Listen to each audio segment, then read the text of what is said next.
Good to go. Awesome. Thank you, John. Good afternoon, everyone, and welcome to the third of four sessions in the citation and copyright series. My name is Gabrielle Zepeda, and I will be the host and moderator for today's session.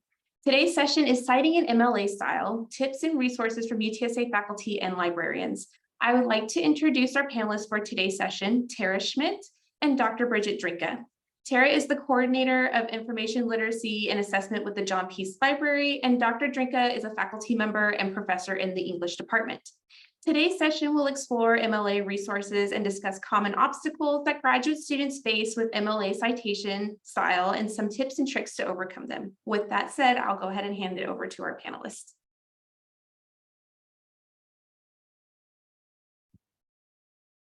All right. Dr. Drinka, do you want me to start with the stuff first? Okay, I'll go ahead and do that. So my name is Tara Schmidt. I am the English librarian at UTSA, and I was an English major and an English graduate student. So I have used MLA for a very long time, and I've been through both the learning process and a person who is a excited advocate for it as well. So let me give you just a little bit of background about what there is to actually support MLA, and then some of the resources we have, and then we'll get into why you need those resources with Dr. Drinka. So just really quickly, I love citations. I can say that with like a genuine smile on my face. And the reason I love them as a librarian and a researcher is because that's how I find stuff. A lot of times students get to me, and faculty, when they are trying to find something and they only have a small piece of the puzzle. They have a title, maybe they have an author or just an author. When it's really dire, sometimes they just have a general vague idea of something they've read. We have to piece back from that. So citations really give me the complete picture of what it is I'm trying to find, if they're done right? Like we've all come across citations that weren't done correctly and send you on a wild goose chase. But when they're done correctly, they give you the pieces that you need to actually get to the stuff. And I think that is not always an obvious problem to most people because we're so used to search engines and databases doing that work for us. But as a librarian on the other side of it, information moves around, or it's rare, or it's only in print, or it's hard to find. So again, citations are so important to me to actually guide people through to where the actual stuff lives. So just so you know. Real quick background, and I brought some actual resources with me, so let me grab them because we are book people, so we still have some print. The actual original MLA style sheet was started in 1951, and I'm sure it was very basic. I've seen just kind of that first document. And it was really meant to give scholars that common format for citations. What should a book citation look like so that we all know that language and know how to find them? Again, it's that breadcrumb trail. How do we find stuff? However, now, this distance later, there's so many different formats for information. And one of the questions I love to ask freshmen is, let's think about it. If you come to a research library, how many kinds of information are there? And we can usually get up to one hand. Sometimes I have to point to the books around me, but books, journal articles, sometimes we'll throw in newspapers. And I love to tell them, well, there's actually like 86 different kinds of information just in the JPL building. Researchers need all different kinds of stuff. There may be slides, there may be music, there may be some form of digital PDF, there may be, if you're microfiche, we still have it, So if you're trying to find those formats, they're ever increasing. And one of the things you realize is that those MLA editions, that they come out usually after there's been a surge in those types and formats of information. So one quick thing to note, and then I promise I'm getting to this stuff. One thing to note is there was a pretty drastic change between the 7th and 8th edition of the MLA handbook. And I'm going to mention this one a lot. This is the MLA handbook. One of them, I'll explain why it's this one. But there was a big change between the 7th and 8th edition because they really went from just trying to like chase that format rule, right? Like every time there's a new format, okay, we got to create a rule. What does this look like? What does a digital ebook look like? What does a website look like? And they kept adding and adding and adding. And there came a point when the group of people working with citations kind of said, okay, this is just going to keep happening. How about we take a step back and we create more of a conceptual idea of what a citation is, so that everyone just kind of learns one template format, and then you can apply whatever your thing is to that format. And hopefully Dr. Drinka can get into that a little more.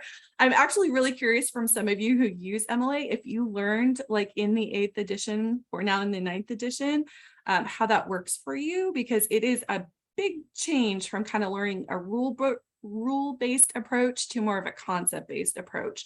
And one of the biggest changes is we went from like a big thick guidebook to this one is much thinner, because again, it's just trying to create that one template approach, and then you kind of place your format against that.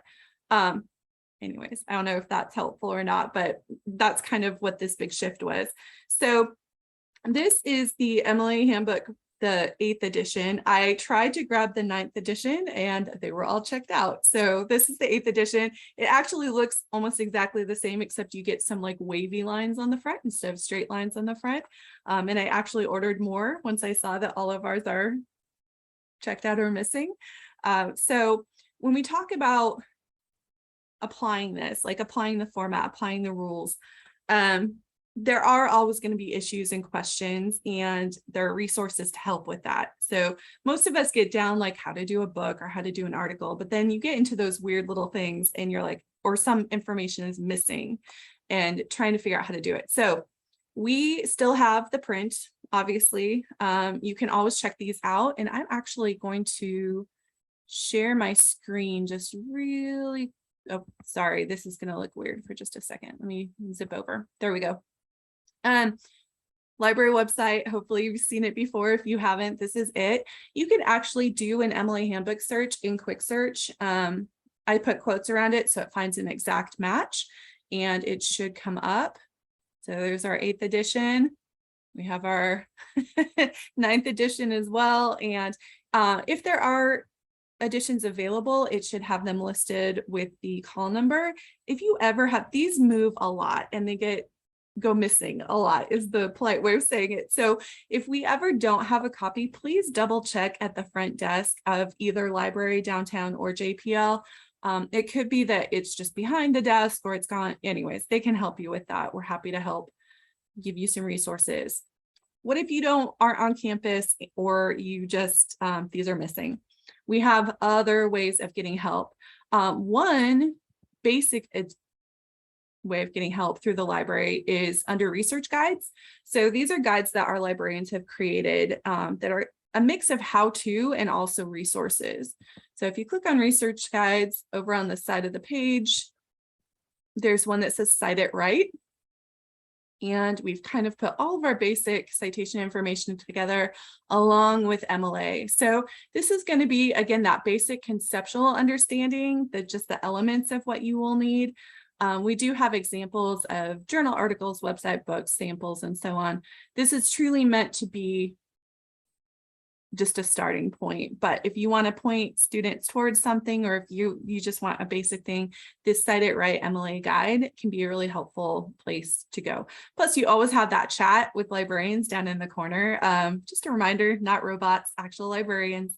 So if you need help, we're not going to go through and like double check all of your citations for you, but we are happy to, especially sometimes it's hard to identify what a database is, like what the name of the database is, or there can be tricky parts to that. So we're absolutely happy to help with it. Outside of the library, really quickly, I do want to mention, actually, let me do this first. So I showed you the print, showed you the research guide. There is actually, and let me find the right, there is a, finally, with the 9th edition, there is a digital MLA handbook subscription available. They did have an ebook prior to this, but it was meant for individuals. They wouldn't really let libraries purchase it and provide it for everyone. This is a huge and very, very welcome change. It's new, it's very new. And so we are actually still negotiating our license with them. It will be coming, but I can't give you a date. I asked for a date from our acquisitions librarians and they're like, don't give them a date. We don't know. But just know that this is coming and I will try to get it out to everyone so that everyone's aware of when we have it. It's going to be a much easier way of accessing the handbook immediately. That said, the other thing, if you're pointing students towards, or yourself towards a more challenging MLA question, you're always welcome to ask me, but I would recommend the MLA Style Center. This is where people come with their more like, I don't know how to cite this. So you have a lot of quizzes, both how to teach it. So you're going to have a lot of quizzes in here, a lot of practice, a lot of sample papers and so on. But you also have Ask an Expert. So if you have something that truly is a new format or a challenge with how you're trying to cite your, whatever it is you're trying to cite, your source, they can help you with that as well. So the MLA Style Center, I would absolutely, if you only teach MLA and you want to go towards the experts, I would really recommend this. Previously, and I think a lot of people still recommend the Purdue OWL site. That's really familiar for a lot of people. Over the past couple of years, we've moved away from that a little bit, especially with our undergraduates, because if you haven't looked at it recently, they have, trying to pick the right word. They are working with or collaborating with Citation Machine now. So you're going to see a lot of ads on their website. You're also going to see a lot of citation builders. And when we're trying to teach citations, a lot of times we want people to actually practice putting the parts together so they learn what those parts are and what they mean and how to identify them. So just kind of know, I mean, if you do citations all the time, this can be a good backup. But if you want an alternative, I would really recommend the Excelsior Online Writing Lab. It's very similar to the OWL Purdue. They have all the citation examples and so on there, but it doesn't have that vendor built into it. So that can be really helpful. So that's a lot. Again, I would really recommend just go to the handbook. That's always going to be the best source. And hopefully that digital edition will be available very soon. But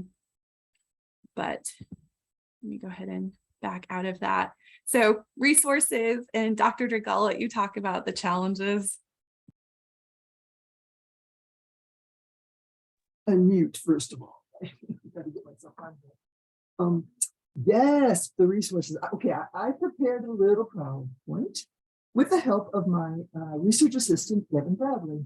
So I'm going to go ahead and bring it up here to just sort of discuss some of the issues that are out there.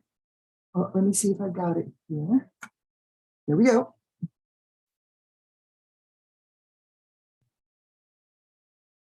There. So this was great. I think you got some wonderful information from Tara from the inside and all.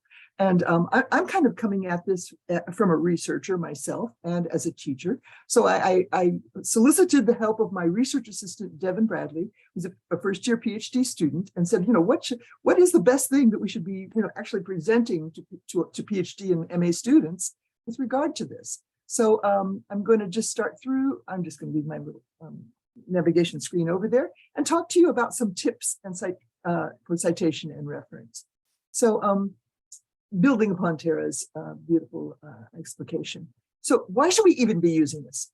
Why? Because we must really give reference to those who have come before, that we are putting ourselves into the stream of scholarship. And so citations are the crucial element here to be able to show we are, adding to the scholarship. It adds credibility. It positions you in the stream of those who have examined the issues. It gives credit to those authors, even if you're not quoting precisely. It provides signposts for how you have built your own arguments by relying, standing on the shoulders of others, of the great people. But I really notice students don't always make enough references in their writing, and we need to be doing this. So even if you're using your own words, you need to cite your sources. And the MLA provides something really pretty better than some of like Chicago style or some of the other styles that you could think of, because it's more streamlined. It is minimalist. And so it lets you, continue on with your reading or your writing pretty smoothly with these little in-text citations, not using like footnotes for references or anything like that, but rather, you proceed on. And then, of course, readers can always refer to the full citations in the references. It's cleaner, it's easier. And here's a quote that that Devin found, generally simpler and more economical than other styles. And I personally use the LSA style, which is the Linguistic Society of America style, built pretty much on the MLA. And so that's what you'll find as you go through your academic careers is, there are permutations of all these things. The LSA insists upon including dates. And so I like that. And I think that that is essential. So depending on who you're publishing for, you will be making those decisions too. But as I said before, minimal information. It allows readers to consult references when they need to, or to whiz on by. So as graduate students, of course, there are wonderful citation management systems that, and Tara is well aware of all of these. And so, you can be introduced to those. I'm sorry to admit it, I don't use these. I should probably use these, but I kind of create my own database of those that I refer to most and build as I go. But I really recommend, for a modern scholar, these are essential additions. And our library is just wonderful. Guess what? They do have microfiche, and I have used them, if you can believe this.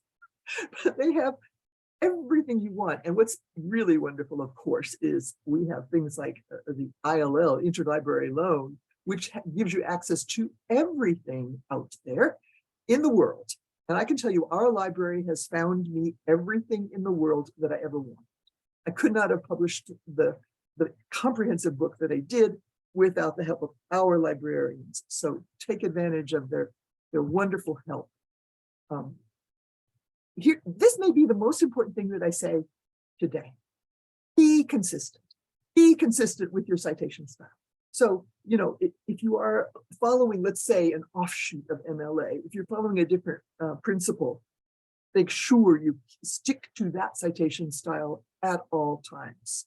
So, your publishers will always have some little kinky, crazy thing that they want. Maybe they don't want italics for the larger works. Maybe they want, or quotation marks for the smaller works, other things like that. So whatever it is, the important thing is keep doing and following carefully the principles that you've set in motion. And of course, as students, be sure to make sure what your professor wants. Check your audience, make your audience happy. And your audience, of course, as students, is especially your professor or advisor. But you're kind of thinking for the big wide world here. And so, be ready to make it suitable to those who will be when you publish it. So here's to add to the good practices for students, a good practice for researchers, pay close attention. So this is my other big point here, besides being consistent, pay close attention to the requirements established by your editors and publishers. You will not believe the variability out there. Where do you put the date in the references? Oh my gosh, wherever. It doesn't matter. You just follow the principles that they want you to do. MLA puts it at the end, sort of surprisingly. Be aware that the only correct style is the style required for a particular publication. You see? So in a way, it's building upon what Tara was saying there, that it can be in a smaller format because you are now coming into this world of flexibility. So you're going to have to find the suitable way to cite and to be and to refer to things. So you need flexibility, but you still need to be very meticulous. It's an excellent, really, I believe that MLA style, even though I'm a proponent of the LSA style, but it's only for linguistics papers that you're ever going to be using the LSA. So I'm super happy with our students, going with the MLA style because they will build from there. It's a great starting point for submitting some manuscripts. It's a well-recognized style. And so, if you follow it carefully, religiously, but with flexibility as required, then you will, be producing a good-looking article, paper, book. So it's easily converted to other styles. So here's the beautiful chart that Devin produced for me here. She pulled together from the 9th edition citation format. This is familiar to you, but it's just a nice little picture, a colorful picture to show you, the order that things go in when you're using it in this style. The URL should now be included. We've come through a sort of a transformation to being web savvy, and so we really do want to include information that will be useful to our readers, and how to find it more broadly than just on the written page. So, examples, these are easily available on the various sites that Tara was sending you to, but do italicize, of course, your larger works. This is just a picture of how it looks for the various things. I think you're probably familiar with this, but then we get down to, well, what if there is an article on a website? Then, of course, you include the website. If it's changeable, I believe you're supposed to actually say the date you accessed it. At least sometimes that's required on bibliographical references. If it's changeable. So you include, of course, all the web information. There's a good linguistic corpus that Devin has produced for me here, and so it looks like that. And so just to kind of build also on Tara's comments, I've got Purdue OWL listed right up there. So I thought it was interesting that she said, oh, well, maybe not. It's true. It's got lots of ads on there, but you can ignore them. You can go straight to some of their good advice. But then you can also use the MLA style guide, frequently asked questions page, where that was being referred to too, so that you can use, you can ask your own questions, or you can use an interactive citation process, or you can follow these in-text citations,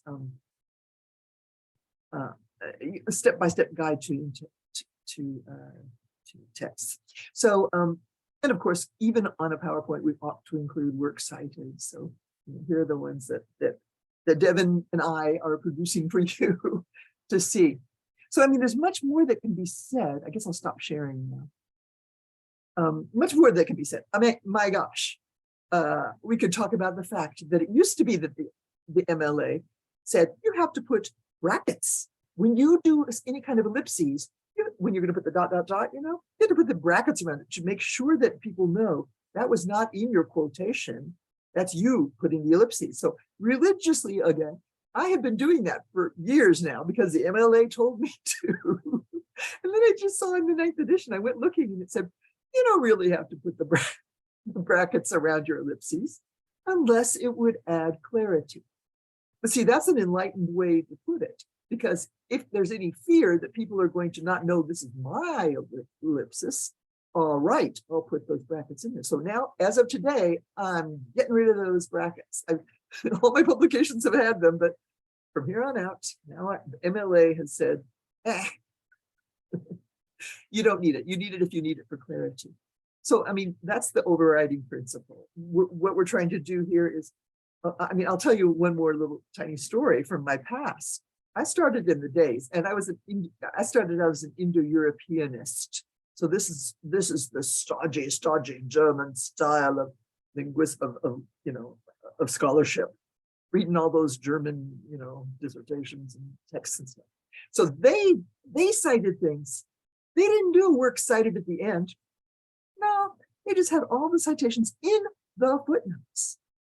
Oh my gosh, it was so hairy and bothersome. You had to kind of go back and look in the article itself to find that first reference to something. This was not so very long ago. It's 30 years ago. For you guys, that's a long time ago. But really, in a lifetime, we've done a wonderful changeover to saying really what we want to do is collect the titles of all the works cited at the end. I mean, I don't even know if you can conceive of a time when that would not have been the case, but it was not a happy time. So we're in a happier time now that we're working on it. We're working for clarity, for sharing, for making sure that people see, the breadth of scholarship that's out there on our topics. So that's what I regarded as useful for these citation. The works cited is an important part of your production. You have found the wonderful works which handle this particular topic, and you've collected them for your peers. So you've done some good work if you put together a good bibliography. So that's it from me. You can, I don't know if we're going to open it up or we're going to turn it back to Gabrielle maybe, if there are questions or comments or anything. And I'm sorry, let me tag on too, because I totally skipped over citation managers, and that is so helpful for graduate students. If you are not using a citation manager, it's just a piece of software that is going to allow you to collect citations, especially if you're a research assistant, if you're working with an advisor, but even if you're in a class with a lot of heavy reading, it's a way to track and create libraries of stuff that you can refer back to. There are many different options. We do workshops at the library for most of them. And if you look, sorry, let me share this really quickly. At the bottom of the library website, we list the workshops that are coming up. But if you've missed one, like if you really want to use Zotero and we don't have one coming up, just reach out to me, because those librarians, they can meet with you for a consultation. The reason that you want to start with this as well, so not just to create those libraries of stuff, although you do want to create those libraries of stuff. If you are doing anything that's interdisciplinary or on the line, or even like Dr. Drinka said, moving between MLA and LSA, I think about rhetoric students too all the time. One publication uses this, another publication uses this. One of the huge benefits of using a citation manager is when you download all the information, and most of our databases make that very easy. Quick Search also will export directly into citation managers. It downloads all the metadata for that, which means all that extra stuff that you might never use in an MLA citation, but another style might. And what you can do is, because you have all that information in your citation manager, you can just choose. You go and you say, today I'm in MLA. Nope, now I need it to be APA, and it will change those citations for you. You still double check them like you do everything else, but it's going to do the bulk of that work for you, and it's going to pull all of that information. So it makes it, if you go between publications, that can be really helpful. And they have, like, EndNote has something like over 4,000 citation styles built in. So if you have an obscure little whatever it is, that can be really helpful. The other thing that's helpful is it also, things like EndNote connect directly with Word. So this is beautiful for all of us who went to grad school more than a decade ago. What that does is, as you're writing, so you write your sentence, you do your in-text citation, and as soon as you do the author name, it pops up the full citation at the bottom of your writing. So that means you're not going to have to go back, and if you miss one, as long as you quote it up at the top, it's going to start to list your full works cited at the bottom, which is a huge help. And again, you can change those citation styles as you go along. So just kind of know those are some of the huge benefits to it. If you build it into your research habits early, it's a lot easier as you go along. But again, talk to your advisor if you have one, or your research, if you're doing research for a professor. If they are already using one, that's probably the kind you want to go with, just so that it's an easy transition. But if they're not and you have options, I'm happy to talk to you about which one you might want to use. Okay, that's it. Just a plug for those, because they really are helpful.